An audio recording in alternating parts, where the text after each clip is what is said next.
யோ என்னையா அது வரலாறு காலம் காமெடியா இருக்குது.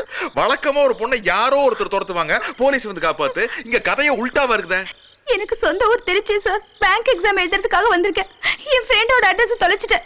இவர்கிட்ட விசாரிச்சப்போ மீதி கதையை நான் சொல்றேன். சந்தேகமா இருக்குது, எதுவா இருந்தாலும் ஸ்டேஷன்ல வச்சு பேசிக்கலாம் அப்படின்னு சொல்லியிருப்பான். முடியாதுன்னு சொன்ன உடனே முறதவரி நடக்கிறதுக்காக முயற்சி பண்ணிருப்பான். ஏன்னா உங்களுக்கு எல்லாம் வேற வேலையே கிடையாதாடா.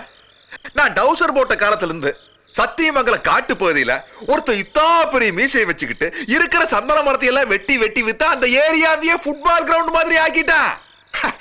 தலையில சொட்டை உழுந்து பாத்திருக்க, மலையில சொட்டை உழுந்த கதை அங்கதான்டா நடந்திருக்குது. அவரை எல்லாம் கண்டுபிடிக்கிற வழி காணா. நீ மீட்டிங் போட்டு பேசினா நாங்க மனசு மாட்டுமா? நீ வேலையை பாரு, நான் என் வேலையை பாக்குறேன். உன்ன மாதிரி சிபாரிசுல வேலைக்கு சேர்ந்த சில பேர் பண்ற சில்லறத்தனத்தினாலதான் சின்சியரான போலீஸ் ஆபீசர்களுக்கெல்லாம் கெட்ட பேர். எனக்கு சட்டமும் தெரியும், சட்டத்தை மீறவும் தெரியும்.